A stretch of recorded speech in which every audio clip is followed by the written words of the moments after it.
সন্ধ্যা নামার সাথে সাথেই কিছু দরজা খুলে যায়, যেগুলো দিনের আলোতে বন্ধ থাকে। ইন্দোনেশিয়ার এক নির্জন পাহাড়ি এলাকায় নিখোঁজ হতে থাকে শিশুরা, প্রতিবার ঠিক সন্ধ্যাবেলায়। কেউ জানে না কারা নিয়ে যায় তাদের আর কেন। একটি পরিবার, বাবা মা এবং দুই সন্তান, ছুটিতে গিয়ে জড়িয়ে পড়ে এক দুঃস্বপ্নে। তাদের ছোট ছেলেটি হঠাৎ অদৃশ্য হয়ে যায় সূর্য ডোবার ঠিক আগ মুহূর্তে, এবং এখান থেকেই শুরু হয় সন্ধ্যার অভিশাপ। একটি পুতুল, একটি মন্ত্র, এবং এক মা যে তার মৃত সন্তানের আত্মাকে ফিরিয়ে আনার জন্য অন্য শিশুদের বলি দেয়। কিন্তু প্রশ্ন হচ্ছে, এই পুতুল কি শুধুই এক ভৌতিক খেলনা, নাকি এটি এক আত্মাহীন দেহ যার ভেতরে বন্দি অসংখ্য শিশুর কান্না? বলছিলাম 2022-এর মুভি জেলাঙ্কুন, সেই গা ছমছমে এক গ্রামের গল্প, যেখানে সন্ধ্যার পরে কোনো বাচ্চারাই বাহিরে বের হয় না। কিন্তু কেন? সেই সাথে আমি Imon, and welcome to my channel Cinehall. তো ঘটনা শুরু করা যাক। ইন্দোনেশিয়ার নির্দিষ্ট দ্বীপে অবস্থিত ছোট এক পরিবারের বেড়াতে আসা, কিন্তু কোনো এক কারণে তাদের একমাত্র মেয়ে সন্তান রানিয়া নিখোঁজ। অনেক খোঁজাখুঁজির পর তথ্যসূত্রে জানতে পারে এই ঘটনার সাথে এক অভিশপ্ত পুতুল জড়িয়ে আছে। তাদের মেয়েকে দেখতে হলে এক রিচুয়ালস করতে হবে, আর এভাবেই তারা তাদের মেয়েকে ফিরে পাবে। স্বামী স্ত্রী দুইজন সেই পুতুলের থেকে পাওয়া চিরকুটে লেখা মন্ত্রচায়ন শুরু করলে পুতুলটি অস্বাভাবিকভাবে শূন্যে ভাসতে শুরু করে। হঠাৎ দরজার আড়ালে নিকোষ কালো ঘুটঘুটে অন্ধকার থেকে রানিয়ার গলার স্বর শুনতে পায় তারা। বলছিল, বাবা আমাকে বাঁচাও, এখানে খুবই অন্ধকার, আমার খুব ভয় হচ্ছে। কোনো কিছুর পরোয়া না করে দিমাস সে অন্ধকারের সন্নিকটে এগোয়। হঠাৎ দুটি হাত এসে তার ঘাড় ধরে ফেলে।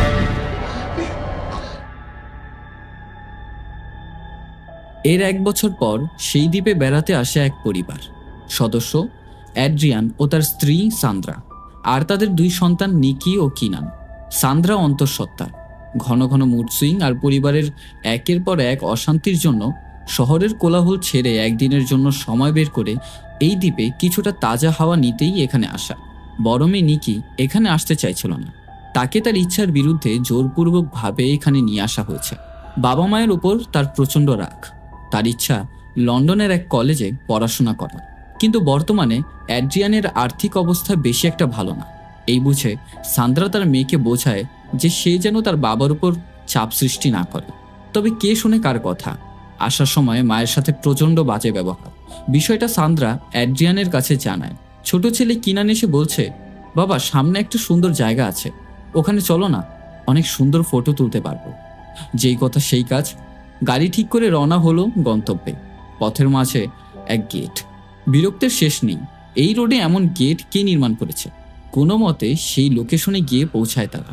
গাড়ি থেকে কিনান আর সান্দ্রা নেমে গেলে অ্যাড্রিয়ান তার মেয়েকে জানায় সে তার ইচ্ছা পূরণ করবে, যেভাবেই হোক প্রয়োজনে লোন করে হলেও তাকে লন্ডনে পাঠাবে।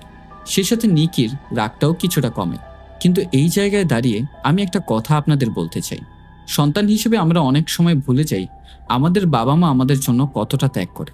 অভাবের ভেতরে থেকেও তারা আমাদের স্বপ্নগুলোকে বাস্তব করার জন্য যা যা করা দরকার সব করে ফেলেন। তবে অনেকেই আমরা তা বোঝার চেষ্টা করি না। আশা করি তাদের কষ্টটাও বুঝবেন। এখন কিনান ফটো ক্লিক করার উন্মাদনায় মেতে উঠে। কে শোনে কার কথা? পিকচার ক্লিক করতে করতে চলে যাচ্ছে জঙ্গলের ভেতরে। অ্যাড্রিয়ান নিকিকে বলে তার পিছু পিছু যেতে এবং তার খেয়াল রাখতে। কিনান আর নিকির ডাক শুনছে না। ছেলেটা বড্ড অবাধ্য। নিকি তার পিছু করতে করতে জঙ্গলের এক পথ পেরিয়ে ভেতরের একটা নির্দিষ্ট জায়গায় গিয়ে পৌঁছায়। লেকের শেষ প্রান্তে দাঁড়িয়ে সে ফটো তুলছে। নিকি তাকে বারণ করে যে চলে আসতে, কিন্তু সে আসবে না। সে বলে যে পরে আসছি, তুই এখান থেকে চলে যেতে পারিস। নিকি জানায় লেকের কিনারায় একদমই যাবি না, পড়ে গেলে তোকে কে বাঁচাবে? আমি বরং আসছি, আমার ওয়াশরুমে যেতে হবে, তুই এখানেই থাকিস, আমি এক্ষুনি আসছি। এই বলে নিকি চলে যায় ওয়াশরুমে। ফোন থেকে ক্যামেরা বের করে কিনান ব্লগ বানানো শুরু করলে তার পেছনে ঝোপের আড়ালে এক লম্বা আকৃতির অবয়বকে দাঁড়িয়ে থাকতে দেখে। পেছনে ঘুরতেই কেউ নেই। হঠাৎ করে এক ডুবুরি সেখানে হাজির। আচমকা পানি থেকে উঠে আসতেই সে ভয় পেয়ে যায় কিছুটা। লোকটা কিনানকে জিজ্ঞেস করে, এখানে তুমি কিভাবে এসেছো? কিনান বলছে, ঘুরতে। তুমি একা? না, বাবা মা আর বোন এসেছে সাথে। যাই হোক, অন্ধকার ঘনিয়ে আসছে, চলো তোমাকে বাড়ি পৌঁছে দিই। লোকটার বাচনভঙ্গি বেশি একটা সুবিধা না, তাই ভয়ে কিনান সেখান থেকে দৌড়ে চলে আসে। নিকি এখনো আসেনি। তাকে না পেয়ে একাই বাবা মায়ের উদ্দেশ্যে রওনা দেয়। সন্ধ্যা যত ঘনিয়ে আসছে তত বেশি কুয়াশায় ঢেকে যাচ্ছে জঙ্গলটা। কিনান হেঁটেই যাচ্ছে, পথ সে হারিয়ে ফেলেছে। মনে হচ্ছে তার উপর কেউ নজর রাখছে। এতক্ষণে মনের মধ্যে এক ভয় কাজ করছে। কান্নারত কণ্ঠে কিনান নিকিকে ডেকেই চলেছে, কিন্তু তার ডাকে কোনো সাড়া নেই। নজর যায় পড়ে থাকে এক অদ্ভুত আকৃতির পুতুলের দিকে। পুতুলটা ওঠাতেই গা ছমছম করছে, মনে হচ্ছে কেউ পেছন থেকে ডাকছে। হঠাৎ পেছন থেকে কোনো এক অস্তিত্ব পা ধরে সজোরে টান দিয়ে জঙ্গলের ভেতরে নিয়ে যায়। নিকি ওয়াশরুম থেকে বেরিয়ে চলে যায় লেকের সেই ভাঙা ঘাটের দিকে, কিন্তু কিনানকে আর সে খুঁজে পায় না। তৎক্ষণাৎ বাবার কাছে গিয়ে জানায় যে কিনানকে আর খুঁজে পাওয়া যাচ্ছে না। সান্দ্রাকে সেখানে রেখেই বাবা মেয়ে বেরিয়ে পড়ে কিনানকে খুঁজতে। এই ঘন জঙ্গলের মধ্যে তাকে এখন কোথায় বা খুঁজবে? ফোন যে ট্র্যাক করবে সেই সিগন্যালও নেই। শুরু হয়ে যায় প্রচণ্ড বেগে ঝড়। খুঁজতে খুঁজতে প্রায় রাত ঘনিয়ে আসে। অ্যাড্রিয়ান পুলিশদের কল করে। তৎক্ষণাৎ রেস্কিউ টিম হাজির হয় এবং কিনানকে খুঁজতে শুরু করে। সম্পূর্ণ বিষয়টা সান্দ্রা জানতে পেরে অনেক রাগ হয়, কেননা নিকির গাফুলতির কারণেই কিনান হারিয়েছে। নিকি তা মানতে নারাজ, কারণ নিকি খুবই দুষ্টু। সে তার কোনো কথাই শুনতে চায় না। তার মায়ের খারাপ আচরণে নিকির মনে গভীর দাগ কাটে। তবে অ্যাড্রিয়ান নিকিকে সান্ত্বনা দেয়। তাদের সেখানে এই কেসের ইনচার্জ পুলিশ অফিসার মাজিদের সাথে পরিচয় হয়। পুলিশ বলে, দেখেন, অনেক তো খুঁজেখুঁজি করেছি, কোথাও তো পেলাম না, ডুবুরিতেও এনেছি। এখন মনে হয় না তাকে খুঁজে পাওয়া সম্ভব, কারণ জঙ্গলটা তো ছোট না। কথাটা শুনে অ্যাড্রিয়ানের মেজাজ খারাপ হয়েছে। তার বিশ্বাস তার ছেলে হারিয়ে গেছে, তার কিচ্ছু হয়নি। সে পুলিশের ওপর চাপ প্রয়োগ করে। একটা পর্যায়ে পুলিশ অফিসার জানায়, আচ্ছা সমস্যা নেই, আমরা দেখছি বিষয়টা। তবে যেই ঝড় নেমেছে, আপনারা থাকবেন কোথায়? আশেপাশে তেমন হোটেলও নেই, আবার আপনার বাড়িও তো অনেক দূরে। এক কাজ করুন, আপনারা আমার বাড়ি চলেন। করার মতো এখন কিছুই নেই, খালি হাতেই তাদের সেদিন ফিরতে হয়। তারা মাজিদের বাড়িতে গিয়ে ওঠে। মাজিদের পরিবারের কোনো সদস্য নেই, শুধু তার ভাতিজা আইসাল ছাড়া। আইসাল এখানে থেকেই পড়াশোনার পাশাপাশি টুকটাক কাজ করেন নিজস্ব গ্যারেজে। সবার সাথেই পরিচয় হয় সেখানে। আইসাল সেখানে তাদের নিজ নিজ রুম দেখিয়ে দেয়। তবে রাত যত গভীর হয়, অ্যাড্রিয়ান এবং সান্দ্রার চিন্তা আরও বাড়তে থাকে। মাজিদ জানায়, এভাবে করলে তো হবে না, অসুস্থ হয়ে পড়বেন আপনারা। আপনারা নিশ্চিন্তে ঘুমান, না হলে কালকে সকালে খুঁজবেন কি করে? ক্লান্ত হয়ে পড়বেন তো। আমাদের উদ্ধারকারী টিম সেখানে কাজ করছে, কোনো টেনশন নেওয়ার দরকার নেই। সেদিন রাতে সান্দ্রার হঠাৎ ঘুম ভেঙে গেলে উঠেই সে কিনানকে দেখতে পায়। পিঠ দেখিয়ে বসে আছে, অস্বাভাবিক শরীরের ভঙ্গি। হঠাৎ ঘাড় মোটকে উল্টো দিকে ঘুরে তার দিকে চেয়ে অন্ধকারে বিলীন হয়ে যায়। সান্দ্রা প্রচণ্ড ভয় পেয়ে যায়। বিষয়টি কিছুক্ষণ পর স্বাভাবিক হয়, তবে সে কাউকে জানায় না। পরদিন সকালবেলা সান্দ্রা, নিকি আর আইসাল মিলে বেরিয়ে পড়ে কিনানকে খুঁজতে। অনেকক্ষণ হাঁটাহাঁটি করলে সান্দ্রা ক্লান্ত হয়ে পড়ে, পানিও শেষ। আইসাল আশেপাশে পানির সন্ধান করতে চলে যায় এবং নিকি সেখানে তার মায়ের কাছে ক্ষমা চায়। সে অনুতপ্ত, কারণ তার কিনানের প্রতি গাফেল হওয়াটা একদমই উচিত হয়নি। সান্দ্রা তাকে ক্ষমা করে দেয় এবং ইতিমধ্যেই আইসাল সেখানে চলে আসে। সে জানায় পাশেই জঙ্গলের মাঝে একটা বাড়ি আছে, সেখানেই পানি পাবো আর আন্টি রেস্টও করতে পারবে। সেখানে যাওয়ার পর সালাম দিয়ে দরজায় ঠকঠক করলো, কোনো সাড়া নেই। নিকি ঘরের পাশেই বাচ্চাদের প্লেগ্রাউন্ড দেখতে পায়। ততক্ষণে ভেতর থেকে এক মধ্যবয়স্ক মহিলা বের হয় এবং সালামের উত্তর নেয়। আইসাল তার কাছে একটু পানি চায় এবং সান্দ্রার জন্য একটু বিশ্রাম নেওয়ার জন্য আশ্রয় চায়। সেই মহিলা জানায়, অবশ্যই ঘরে আসুন আপনারা। ঘরে এখনো রান্না হয়নি, তাই তাদেরকে সে চা সার্ভ করে। তবে সে খুবই আপ্যায়ন করে তাদের। মহিলার নাম হচ্ছে সাইচা। হঠাৎ করেই সান্দ্রার ব্যাক পেইন শুরু হলে সে মালিশ করতে শুরু করে। বাইরে প্রায় বৃষ্টি নেমেই পড়বে এবং এই প্রেগনেন্ট অবস্থায় তো সান্দ্রা যেতে পারবে না, তাই সান্দ্রাকে সেখানে রেখেই গাড়ি নিয়ে আসার জন্য চলে যায়। তবে হঠাৎ করে তাদের আবার মনে পড়ে যায় এখানে গাড়ি বা আসবে কিভাবে। তবে সাইজার কাছ থেকে জানতে পারে তার বাড়ির পেছনেই একটা রাস্তা গিয়েছে। সেই রাস্তা বরাবর হাঁটা শুরু করলে নাকি মেইন রোড অবধি যাওয়া যাবে। তো যেই কথা সেই কাজ, তারা দুজন বেরিয়ে পড়ে। যাওয়ার পথে প্রায় বৃষ্টি নেমেই পড়েছে। সেই সাথে নিকি ফোন চেক করেই যাচ্ছে। হঠাৎ একটা জায়গায় তার ফোনের সিগন্যালটা কাজ করা শুরু করে। তৎক্ষণাৎ ফোনের মধ্যে লোকেশন চেক করলেই কিনানের ফোনটা ট্র্যাক করা যাচ্ছে। জায়গাটা দেখাচ্ছে জঙ্গলের ভেতর বরাবর। নিকি আইসালকে কোনো কিছু না বলি জঙ্গলের মাঝে হাঁটা শুরু করে। আইসালও তাকে ফলো করতে করতে জঙ্গলের একটা নির্দিষ্ট জায়গায় গিয়ে পৌঁছায়। তারা গিয়ে পৌঁছায় কিনান যেখান থেকে নিখোঁজ হয়েছিল ঠিক সেই জায়গাটাই। সেখানে তারা সেই পুতুলটাও খুঁজে পায়। নিকি বলছে সিগন্যালটা আসছে এই পুতুলের থেকে। আইসাল কিছুটা ভয় পেয়েছে। সে বলছে এই জঙ্গলের মাঝে এরকম অদ্ভুত পুতুলটা আমি কিছু ভালো দেখছি না। এখানে আর একটা মুহূর্ত থাকবো না, চলো আমরা চলে যাই। তবে তাড়াহুড়ো করে নিকি সেই পুতুলটাকে তার ব্যাগের মধ্যে রেখে দেয়। সে জানায় হতে পারে এটা কিডন্যাপারদের কাজ। সেই সাথে নিকির নজর যায় একটা জায়গা থেকে সম্পূর্ণ কালো ধোঁয়ার মতো বের হচ্ছে। ফোনের সিগন্যালের আওয়াজ এই গর্ত থেকেই আসছে। সে ভেবে নেয় এর ভেতরে হয়তোবা ফোনটা পড়ে আছে। হাত দিলেই হঠাৎ করে কোনো এক অবয়ব তার হাতে জোরে টান দিয়ে বসে। কিছুতেই তার হাত ছাড়ছে না। অনেক কষ্টে আইসাল তার হাত ছুটাতে সক্ষম হয় এবং সেখানে নিকি সেই অবয়বের চেহারা দেখতে পায়। তারা দুজন সেখান থেকে কোনো মতে বেঁচে ফেরে। এই ঘটনাটা নিকি কারো কাছেই প্রকাশ করে না। তবে সেদিন রাতে বাড়ির দিকে ফেরার পথে একটা বিষয় তারা লক্ষ্য করে। সন্ধ্যা ঘনিয়ে আসার আগে আগেই গ্রামের বাচ্চারা সবাই ঘরের ভেতরে প্রবেশ করছে, যেন কোনো কিছুর আতঙ্ক এবং ভয় তাদের মাঝে কাজ করছে। সেদিন অ্যাড্রিয়ানের সাথে পুলিশ অফিসার মাজিদের কথা হয়।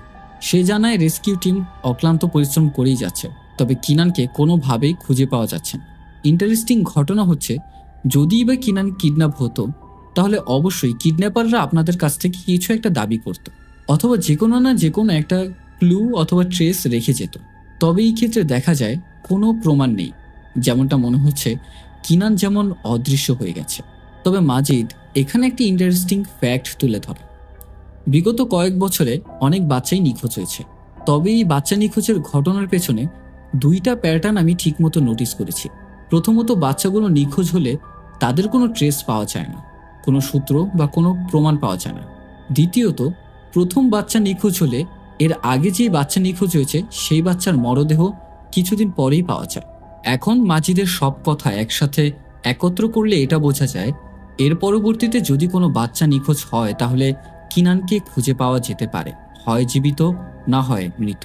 অন্যদিকে আইসাল এবং নিকি একটা ক্যাফেতে বসে আছে। নিকির হাতের মধ্যে দেখা যায় সেই অবয়বের হাতের ছাপ। এই ঘটনায় আইসাল সম্পূর্ণই অবাক, কেননা সে তার সারা জীবনেও এমন ঘটনা কখনোই নিজ চোখে দেখেনি, আজকেই প্রথম। তখনই তার এক বন্ধু তাকে কল করে। ছেলেটার নাম রামা। জঙ্গল থেকে কুড়িয়ে পাওয়া সেই পুতুলটার ফটো ক্লিক করে আইসাল তার বন্ধু রামাকে পাঠিয়ে দিয়েছিল। রামা টুকটাক প্যারানর্মাল ইনভেস্টিগেশন করে থাকে, তাই এই সম্পূর্ণ জিনিস সম্পর্কে তার জ্ঞান অনেকটাই ভালো। রামা জানায় এই পুতুলটা আর কিছুই নয় বরং জেলাঙ্কুং। তো এখন জানা যাক জেলাঙ্কুং সম্পর্কে। জেলাঙ্কুং এটা কোনো খেলা না, এটা আত্মা ডাকার এক পুরনো তান্ত্রিক পদ্ধতি। লোকজন ভাবে এটা নাকি শুধু এক ধরনের কুসংস্কার, কিন্তু যারা এটা সত্যি করেছে তারা জানে এর পরিণাম কি হতে পারে। নারকেলের খোলস, পুরনো কাপড়, কাঠের কঞ্চি দিয়ে একটা কাঠের পুতুল বানানো হয়। তারপর এর মধ্যে এক বিশেষ মন্ত্র পড়া হয়। এই মন্ত্রের অর্থটা কিছুটা উলটপালট, তবে কিছুটা ঘাটাঘাটি করে জানতে পেরেছি এর অর্থ হচ্ছে আমার ডাকে সাড়া দাও এবং আমার কাঁধে চড়ে বসো, আর বিদায় নাও আমার বুকে ভর করে। এই মন্ত্র পড়লে আত্মা এসে পুতুলটায় ভর করে, আর তখনই তুমি তাকে প্রশ্ন করতে পারো। সে উত্তর দেবে, কিন্তু কিভাবে দেবে, কখন দেবে তা তুমি ঠিক করতে পারবে না। আর একটা ভুল করলেই সে আর ফিরে যায় না। রামার মূল কথা হচ্ছে এই পুতুলটা নিয়ে ছেলে খেলা না করাটাই ভালো। বাস্তবিক অর্থে জেলাঙ্কুং ইন্দোনেশিয়ার এক লোককথার অংশ, যা কিনা বহু বছর ধরে প্রচলিত হয়ে এসেছে। রামার সাথে কলে কথা শেষ হলে আইসাল নিকির কাছে কিছু কথা প্রকাশ করে। সেটা হচ্ছে যেই লেকের ধারে তার ছোট ভাই গিয়েছিল সেই লেকটা আদৌতে ভালো না। এর আগেও সেখান থেকে অনেক লোক নিখোঁজ হয়েছিল। সেই সাথে সে নিকিকে ইউটিউব থেকে একটা ব্লগ ভিডিও দেখায়, যেখানে কিছু বন্ধুরা এসেছিল এই লেকের ধারে ঘোরার জন্য। তবে ভুলবশত তাদের ক্যামেরায় বন্দী হয়ে যায় এক অজানা অবয়ব। অন্যদিকে সান্দ্রার হঠাৎ করে ঘুম ভাঙে। উঠে কিছুক্ষণ বসে আছে, হঠাৎ করে লাইটটা চলে যায়। যখন সে লাইট জ্বালানোর জন্য যাবে অস্বাভাবিক একটা ঘটনা ঘটে। সেটা হচ্ছে নিজে নিজেই লাইটটা আবার বন্ধ হয়ে যায়। তবে এবার যখন সে লাইটের সুইচটা দেবে, গিয়ে দেখে লাইটটা আর অন হচ্ছে না। সেই সাথে নিকির রুমের দরজা নিজে নিজেই খুলে গেল। নিকির রুমে প্রবেশ করে সে তার মেয়ের গায়ে কাঁথা মরিয়ে দেয়। তবে হঠাৎ করেই তার ফোনে একটা কল আসে। কলটা রিসিভ করতেই শুনতে পায় নিকির কণ্ঠ। সে তাকে বলছে, মা, আমার বাড়িতে আসতে কিছুটা লেট হবে, বাড়ির পথেই আছি, তবে বেশ কিছুটা দূরে, আমি আসছি, তুমি ঘুমিয়ে পড়ো। এখন তার মনে প্রশ্ন জাগে, কিছুক্ষণ আগে কার গায়ে সে কাঁথা মরি দিয়েছে। বুকটা যেন হঠাৎ করে চেপে বসে। সেই সাথে পেছন থেকে কর্মর শব্দ শুনতে পাওয়া যায়। ভয়ে ভয়ে সে সামনে আগাতে লাগে। যখনই সে ব্ল্যাঙ্কেটটা উঠায়, সেখানে দেখতে পায় কিছুই নেই। তবে বাহির থেকে হঠাৎ করে কিনানের গলার কণ্ঠ। তার চোখের সামনে কিনান দাঁড়িয়ে আছে। বাথরুমের ভেতরে থেকে কিনান তাকে বলছে, মা, আমাকে বাঁচা। সেই সাথে যখন সে বাথরুমে গিয়ে পৌঁছায়, সেখানে দেখতে পায় কিনান আর সেখানে নেই। হঠাৎ করে পায়ের নিচে আঠালো কিছু অনুভব করতে পারে। নিচে তাকাতেই দেখতে পায় সেই জায়গাটা রক্ত দিয়ে ভরে গেছে। ততক্ষণে বাথটাবের পানি থেকে উঠে আসে সেই অবয়ব, যে কিনা কিনানের মুখ চেপে ধরেছে এবং নৃশংসভাবে তার ঘাড় মটকে দিয়েছে। সেই সাথে সান্দ্রা সেখানে স্লিপ খেয়ে নিচে পড়েছে এবং তার ঘুম ভাঙে। সম্পূর্ণটাই ছিল তার স্বপ্ন। ঘুম থেকে উঠেই তার পাশে নিকি এবং অ্যাড্রিয়ানকে দেখতে পায়। তাদের কাছে ঘটনাটা খুলে বললে অ্যাড্রিয়ান জানায় সে হ্যালুসিনেট করছে এবং তাকে বলে সে যেন অতিরিক্ত স্ট্রেস না নেয়। সে সাথে অ্যাড্রিয়ান তাকে জানায় সে এবং মাজিদ মিলে কিনানকে অনেক চেষ্টা করছে খোঁজার জন্য। আশা করি কিছুদিনের মধ্যেই তারা তাকে পেয়ে যাবে। যথারীতি পরের দিনও এক একজন এক এক উদ্দেশ্যে বেরিয়ে পড়ে কিনানকে খোঁজার জন্য। মাজিদ এবং অ্যাড্রিয়ান মিলে চলে যায় সার্নোর খোঁজের উদ্দেশ্যে। অন্যদিকে সান্দ্রা একটা রেস্কিউ টিম নিয়ে চলে যায় সাইজার বাড়ির কাছাকাছি। সেখানে তার সাইজার সাথে দেখা হয় এবং সাইজা তাকে জিজ্ঞেস করে এখনই কি সে তার ছেলের খোঁজ পায়নি। এর উত্তরে সান্দ্রা বলে, না, এখনো অবধি তার ছেলেকে আর খুঁজে পায়নি। অন্যদিকে আইসাল এবং নিকি মিলে বাড়িতে বসে মাজিদের সেই পুরনো মিসিং কেসগুলো দেখছিল। দেখা যায় গত কয়েক বছরে অনেকগুলো বাচ্চাই নিখোঁজ হয়েছে। সেই সাথে আইসাল সেই পুতুলটাকে নিকির কাছে আবারও দেখতে পায়। সে তাকে জানায়, আমার কাছে মনে হয় সব দোষ সেই পুতুলের ওপর। এখন তাদের দুজনের কিছুটা সন্দেহ হচ্ছে এই পুতুলটাকে নিয়ে। সে সাথে যখন তারা মিসিং কেসগুলো চেক করছিল, সেখানে তারা একটা মিসিং ফাইল দেখতে পায়। সেই ফাইলটা হচ্ছে একটা নিখোঁজ মেয়ের এবং এই সর্বপ্রথম এই গ্রাম থেকে নিখোঁজ হওয়া শুরু হয়। এরপর শুরু হয় একের পর এক নিখোঁজ। এই ঘটনার সূত্রপাত ঘটে আজ থেকে প্রায় 20 বছর আগে এবং সেই সাথে সেখানে আরেকটা কেসের ফাইলও দেখতে পায়, যেখানে তারা রানিয়াকেও দেখতে পায়, যে কিনা কিনান আসার 1 বছর আগে নিখোঁজ হয়েছিল। ইন্টারেস্টিং ফ্যাক্ট হচ্ছে, এই অবধি যতগুলো বাচ্চা নিখোঁজ হয়েছে প্রত্যেকটা বাচ্চারই মরদেহ ঠিক একই কন্ডিশনে পাওয়া গেছে। প্রত্যেকেরই ঘাড় মটকানো, সে সাথে চেহারা সম্পূর্ণ বিকৃত। অন্যদিকে অ্যাড্রিয়ান এবং মাজিদ অবশেষে সেই সার্নোর বাড়িতে গিয়ে পৌঁছায়। সার্নোর সাথে তাদের কথা হয়। সে জানায় কিনানের সাথে তার ঘাটের মধ্যে পরিচয় হয়েছিল। সে তাকে বলেছিল অন্ধকার ঘনিয়ে আসছে, আমি চাইছিলাম তাকে তার বাবা মায়ের কাছে পৌঁছে দিতে, তবে সে আমার কথা না শুনে একা একাই চলে গিয়েছিল। কথোপকথনের এক পর্যায়ে অ্যাড্রিয়ান তার বাড়িটা ভালোভাবে খোঁজ করছিল এবং ঘুরে ফিরে দেখতে পায় একটা নির্দিষ্ট জায়গায় তার ছেলের জ্যাকেটটা পরে আছে। এটা দেখার পর তার পায়ের রক্ত মাথায় উঠে যায়। সে তাকে জিজ্ঞাসা করে, তুই আমার ছেলেকে কি করেছিস? মাজিদ তাকে আটকিয়ে রাখছে, আর অন্যদিকে সার্নো সেখান থেকে পালানোর চেষ্টা করছে। উল্টো সে এক পুলিশ অফিসারের গায়ে হাত তুলছে। একটা পর্যায়ে মাজিদ সহ্য করতে না পেরে তার পায়ের মধ্যে গুলি চালায়। ঠিক তখনই মাজিদের ফোনে একটা কল আসে যে তারা নাকি একটা ডেড বডি খুঁজে পেয়েছে। তৎক্ষণাৎ তারা সবাই সেখানে গিয়ে পৌঁছায়। তবে গিয়ে দেখতে পায় এটা একটা মেয়ের ডেড বডি। বডিটা হচ্ছে রানিয়া নামের এক মেয়ের, যাকে মুভির শুরুতে দেখানো হয়েছিল। নিকি সেই ডেড বডিটা গিয়ে দেখতে গেলে সে চিনে ফেলে এবং যখনই সেখান থেকে সে চলে আসছিল, হঠাৎ করে তার ভাইয়ের কণ্ঠ সে শুনতে পাচ্ছে। ব্যাগ থেকে তাড়াহুড়ো করে পুতুলটা বের করে পুতুলের উপর কান পাতলে সে বুঝতে পারে আওয়াজটা পুতুলের থেকে নয়, বরং তার পেছন থেকে আসছে। যখন সে পেছনে ঘুরে তাকায়, সে তার ছোট ভাই কিনানকে দেখতে পায়। তবে হঠাৎ সেখানেই আবার সেই অবয়বের উপস্থিতি দেখা যায়। সে নিকির গলা সজোরে চেপে ধরে। একটা পর্যায়ে সহ্য করতে না পেরে হাতে থাকা পুতুলটা দিয়ে সে অবয়বের মাথায় আঘাত করে এবং সেখান থেকে কোনো মতে বেঁচে যায়। এবং নিকি তার কাছে সম্পূর্ণ ঘটনা তুলে ধরে। তবে আইসাল তার কথায় বিশ্বাস করে না, বরং যখন গিয়ে লাশটা চেক করে সে দেখতে পায় সেখানে শুধুমাত্র রানিয়ার লাশ। সেই সাথে তার পাশে পড়ে থাকা পুতুলটাও সে দেখতে পারে। এবার বেশ কিছুটা বিরক্ত হয়ে সে নিকিকে বলছে, তোমাকে কতবার বলেছি এই পুতুলটার সংস্পর্শে না আসতে, এটাই হচ্ছে সবকিছুর মূল। সেদিন আন্টিও কোনো এক অবয়বকে দেখতে পেয়েছিল এই পুতুলটার কারণে, এবং আজকে তুমি নিজেও সে অবয়বকে দেখতে পেলে।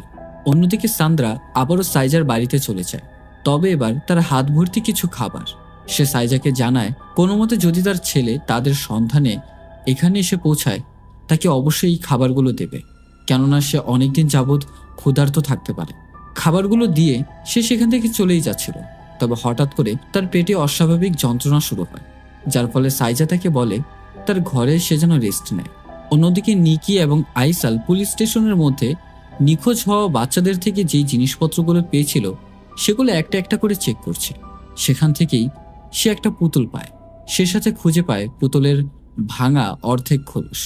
সেই পুরনো পুতুলটার মধ্যে থেকে একটা ছেঁড়া চিরকুট পায়, যেখানে লেখা রয়েছে মন্ত্র। তবে সম্পূর্ণটা সেখানে নেই।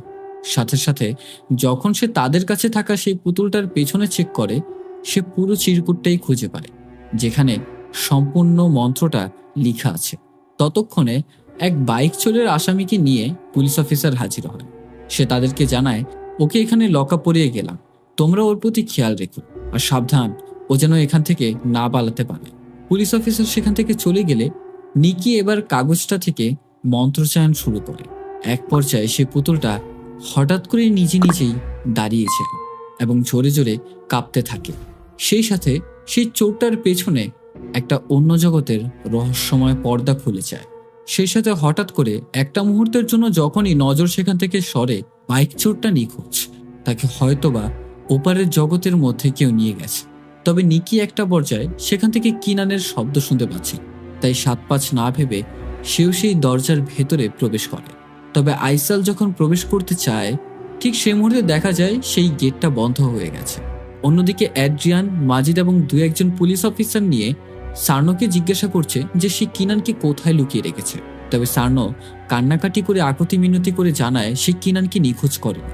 তবে একটা পর্যায়ে সে একটা কথা বলে বসে যে তার সন্তানকে ভূতে ধরে নিয়ে গেছে।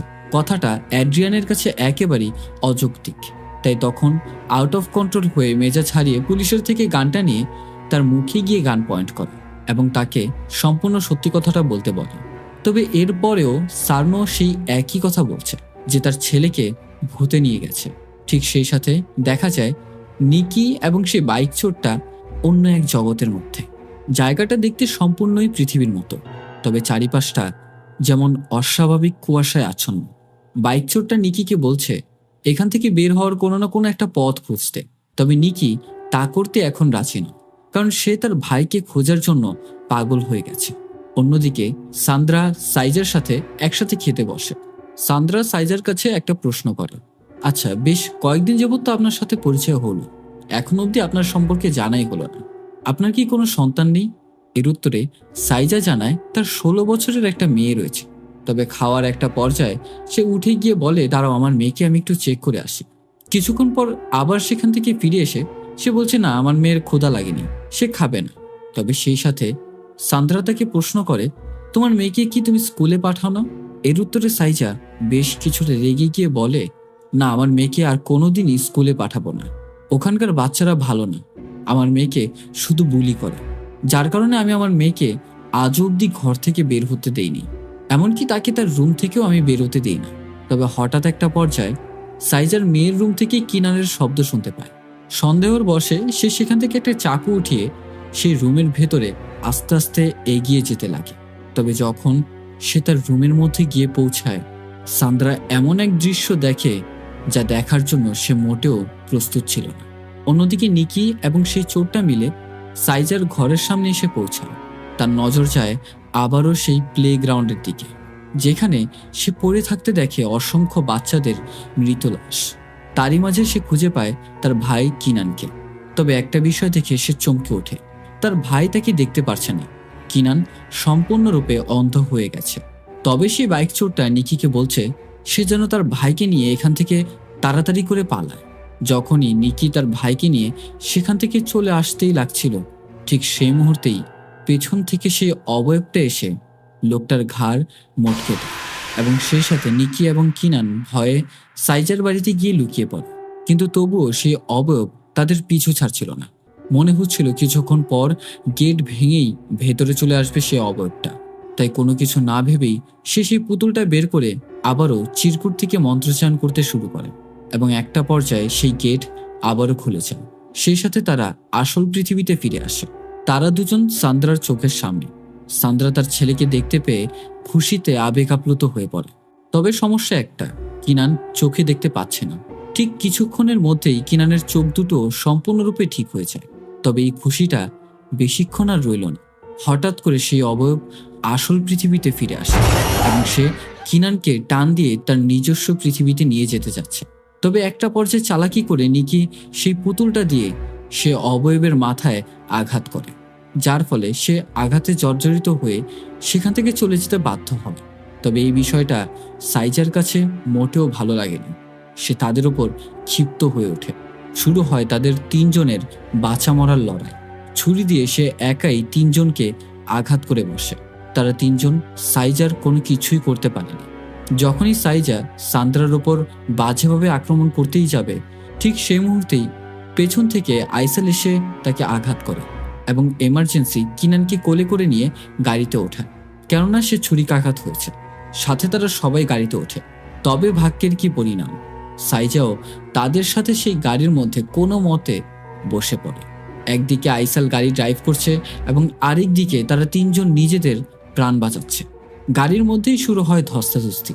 তবে এক পর্যায়ে সেই মেইন রোডের ছোট্ট গেটের সাথে তার মাথায় আঘাত পেয়ে সম্পূর্ণ থেতলে যায় এবং সেখানেই জায়গায় মারা যায় সাইজা।